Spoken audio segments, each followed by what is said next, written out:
All right, welcome to Witchpolice Radio. I'm here with a new guest to me, and I think that people who listen to the show for a long time, I've kind of, or who know me personally, have kind of got the idea that, whenever there's an opportunity to talk to someone making any form of reggae music, I'm always sort of jumping at that chance because that's what a great deal of my own personal listening is and has been for the past, 30 some years. It's always been a genre that I've been really into, sometimes a little too into, and it doesn't come up very often in Winnipeg.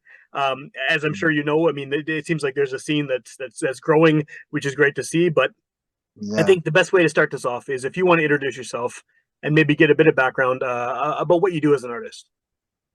Oh, as an artist, wow, it's a lot. Before artist, I was selecting on sound system, crazy about just being in love with music, just to grasp my hand on what I can learn from whatever can give me that sparks. Yeah. And there was so much because I come from a musical background, which my uncle, they are all musicians. They play instrument.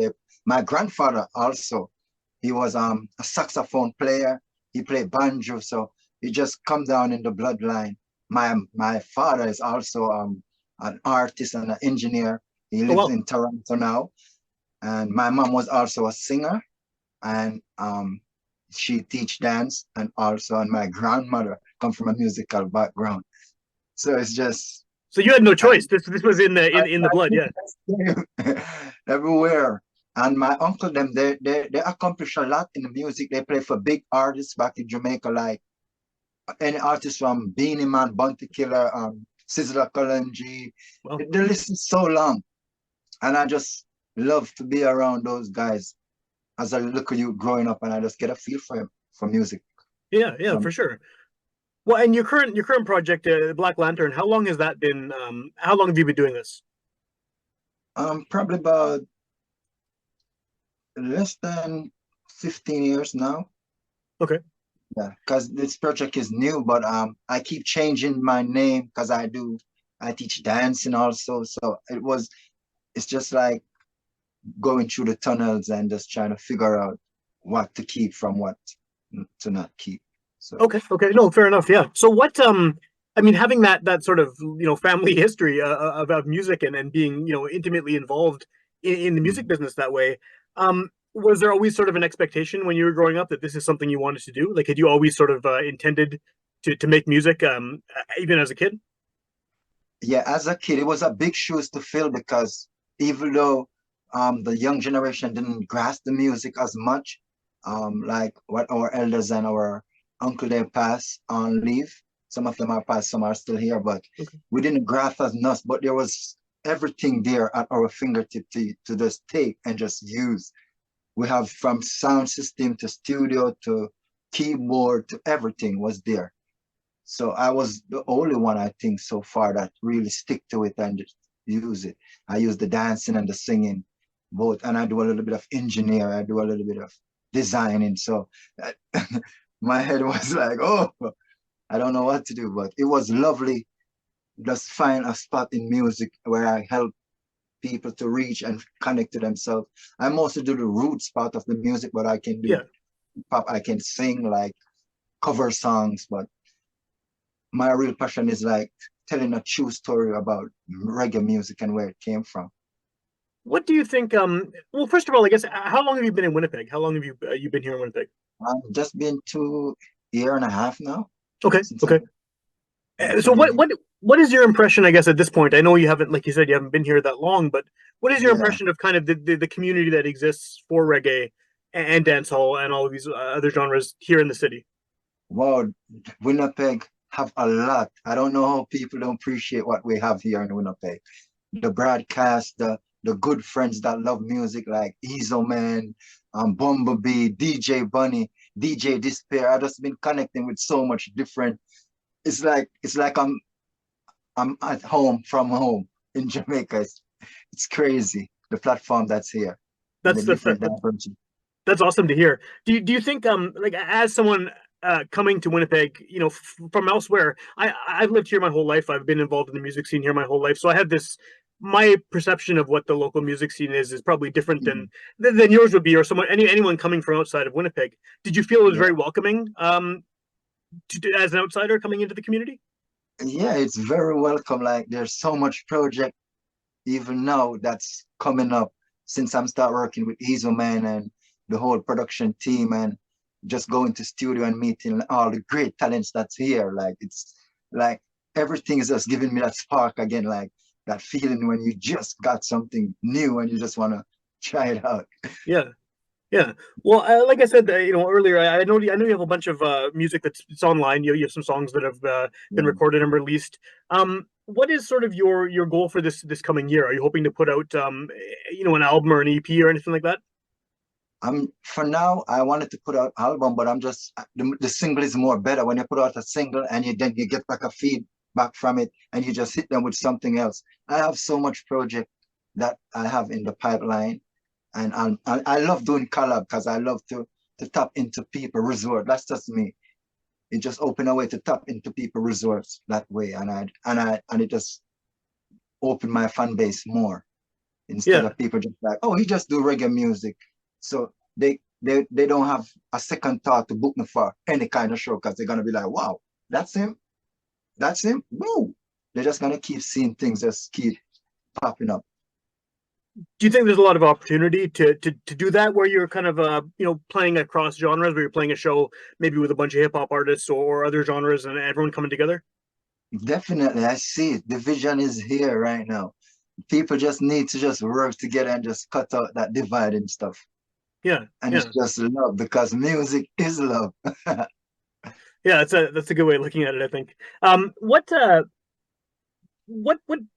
is it about reggae music that you think? I mean, obviously you have that background, you have this family heritage and tradition, and this is the type of music that you grew up with.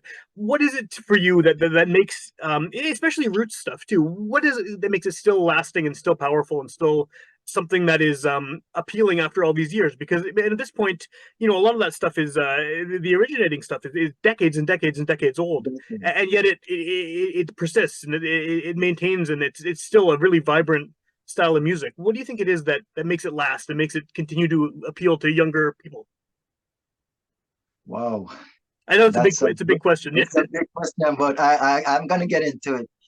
Um, before there was electric music or anything, it was the roots of like the drum, Yeah. the banjo, the horn, and just the feeling of where it coming from, the message and what it means to those ancestors in time, transparent it.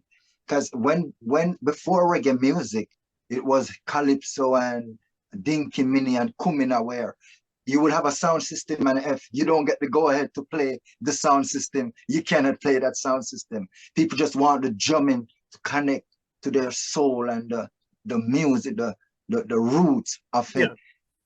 And everything have to have the roots. If you try to take away the roots, that's why any music can go and bust. R&B, it doesn't matter which genre, heavy metal, souls and bust, but people gonna come back down, simmer down to the root, and they're gonna be like, those music never die. And that's what Elvis Presley do and all of these great Bob Marley do. And before Bob Marley, they just keep using the roots and just polish it and just put it out there.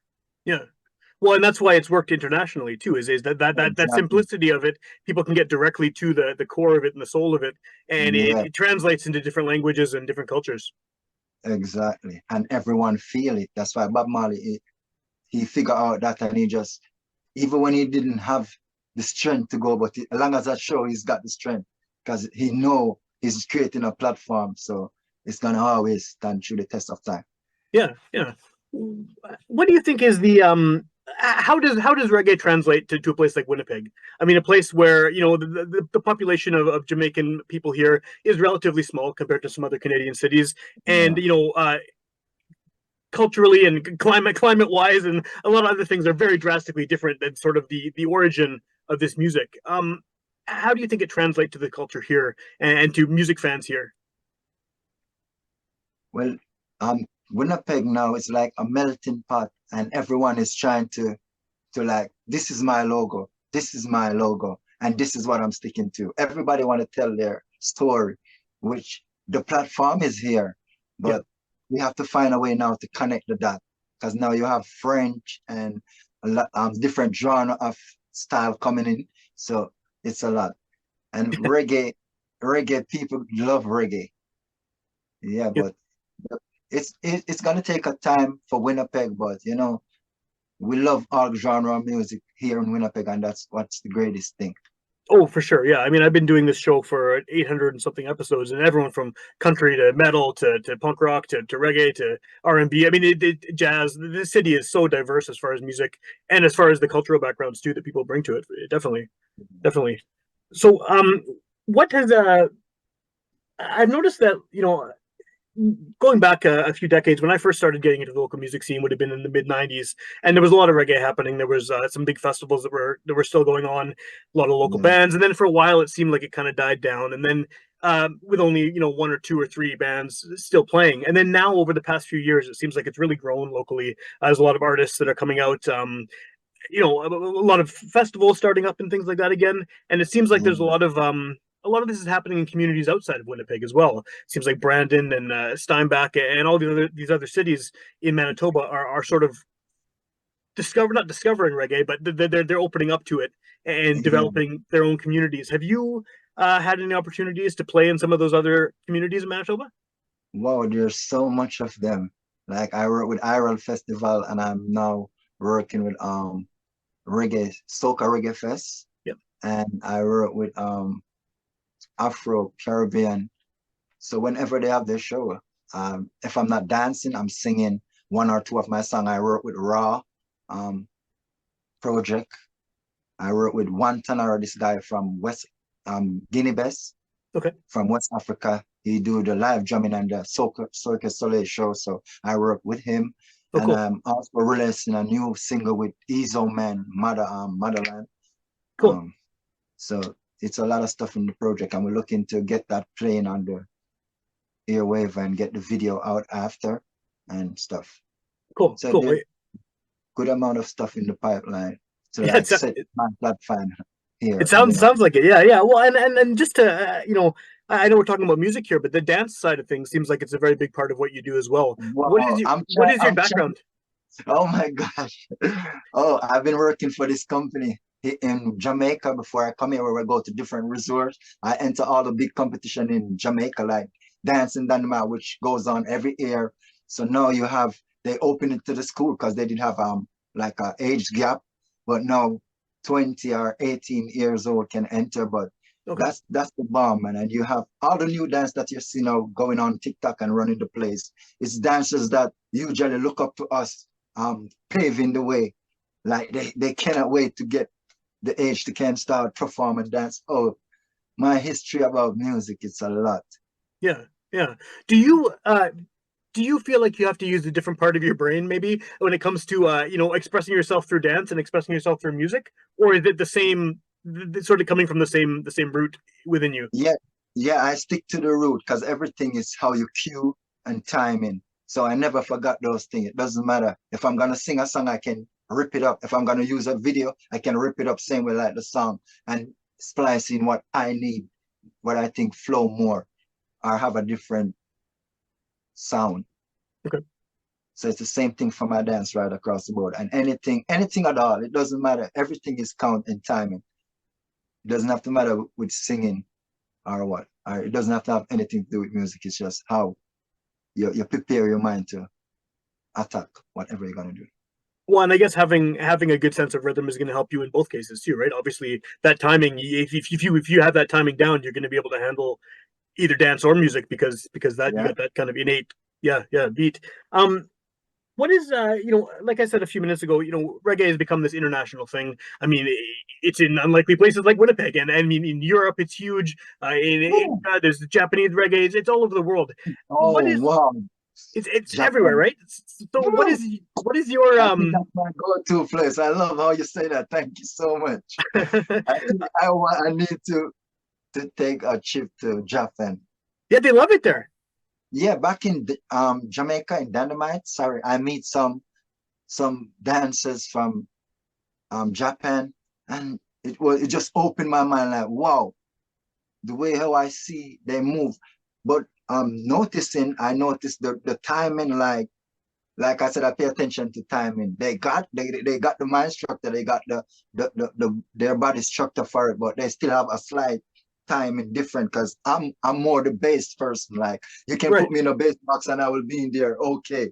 The bass could be hitting me because that's what carry everything. That's what carry the high mid, the low mid, the bass. So I'm the bass person. So I watch everything cleanly once it come on to music and listen. I mean, with things like that, with things, artists from Japan, and I think you're right too. A lot of these different countries are taking their own sort of cultural music and mixing it up with reggae, and so the Yeah, timing is a little different, or sort of the lead definitely. instrument is a little different, and they're focusing on different aspects of it. But Yeah. does that internationalness, I mean, because you can connect with anyone in the world on the internet, does that help the fact that you can now reach with a video of dancing or your music, or you can reach anyone anywhere? Is that been a Well, positive for yeah, you? it helps a lot. Because back in the days, I'm just gonna transfer a little bit. Before CD, there was record, and it was good because to get a record, when a record come out, you have to make sure you're at front at the line because Yeah, you ain't gonna get that record if you're late because the line is long. Everybody need the new stuff all the time, so the music doesn't stop. And after CD coming now, and you can just like calm down and like burn CDs, and then the internet, it just make it a lot easier. Well, some people love the digital, some love the analog. I love them both. Like once it's music, I'm gonna like finger with it and try to like learn something new and see what I can take from it. yeah, yeah. Well, I mean, I'm definitely more of an analog person, and I know. I mean, it was Oh, very different here because if you wanted to get something from Jamaica, you'd have to special order it, or there'd be one mm, copy in the record store, and you have to be the first oh. person to get there to get that one copy, or you have to order it from Jamaica Wow. or England or wherever else. So yeah, I know the struggle. Wow, that was a journey. Yeah. But now you can get it from anywhere. Now you can just type a couple keys and you can get reggae from any country in the world. I mean, it's crazy. Yeah. So that's why now I think what make people love it more that it's just there because you would have to fly to Jamaica if you want to like enjoy the roots and get to know the roots. But now you can just go on your phone and watch. Yeah. And then you just get a feel, and then if you feel, you just take a trip and then just go. And people are like, oh, you know that. But it's out there. And the barrier difference, it makes a lot. Yeah. Definitely, definitely. You don't have to go find a book or a magazine and read up about an artist. Now Yeah, you can look them up online and it's right there in front of you. right there. What So when you go, Oh, sorry, go ahead. yeah, when you go out to a session, like you feel at home because you feel the enjoyment. It's really about the enjoyment. That's where music come from. That's where from our ancestors' days. That's where it come from. Sound. I remember I was crazy about the conch shell or they would blow the cow horn and stuff like those. It just open your mind. Whenever I hear that, it takes a lot because that's coming from a place of life, of breath, out of us, out of a human being to blow a conch shell or a horn, or Yeah. even to blow a saxophone. Those instruments just blow my mind. I love all instruments, doesn't matter what. Yeah, there's something very organic about that versus a synthesizer or something on a computer, right? Because there is It, physical, the person is making that sound with their mouth, which is incredible. yeah, takes a lot. Yeah. Where can people find your music? If someone is hearing about you for the first time on the show and wants to look you up online, what's the best way to find out about what you're up to? Yeah, I got music on SoundCloud, and I haven't signed up yet on Apple Music, but I'm gonna try it out. But Vivo and all those things, and YouTube, and I got lots of my clippings on TikTok and Okay. stuff. Is that I mean, are you active on TikTok as far as social Yeah, media you goes? have Black Lantern music and you have T West dance music. Do you have any shows or anything coming up for the in the new year? Yeah, I have a couple show coming up, and I'm looking to look a bit after the new year. I'm looking to work with Raw. We're going on a project with them in Toronto. Okay. Um, if not Toronto, probably in Montreal. Yeah. Well, there's a lot of I mean, Toronto is huge for reggae music too. There's a massive community there. Yeah, so I'm really glad that they thought of me and stuff, and I'm ready to tap into that. Cool, cool. And then as far as the good thing about this being a podcast is someone could hear it the day it comes out, or they could hear it a year from now. And by then, who knows Mm. what you're up to? You might have a lot of new music out. You might be doing a lot of Oh, shows. What's the best way to find out what you're up to as far as events and things like that? Is it just following you on social media, or where should someone go? yeah, on social media like T West. That's my dancing project stuff that I keep on TikTok and on Facebook and Instagram. And I have a couple more pages that I'm working on because I just start that platform. Yeah. I just start to organize it into two now because before I just have the one with the dance and everything, and it was too much at once because yeah, but now I separate it so you can follow Black Lantern music and TUS dance. And what is the significance behind Black Lantern, behind the name? Before Black Lantern, I was working with Sing Song because anytime you see me, I'm dancing or singing, or if I glimpse like a mirror, it could be a car mirror or in the shopping area, you can see a reflection. I'm always just like dancing. I always have an earphone and I'm always humming something.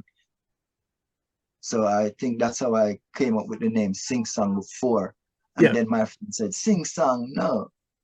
Um, you need something more because this is my friend Scratchy now. He's from Jamaica and he was living in um, America, but okay. he went back home now in Jamaica and in Kingston doing music. But that's the guy that I start out with, and then I meet so many persons because he's a DJ also.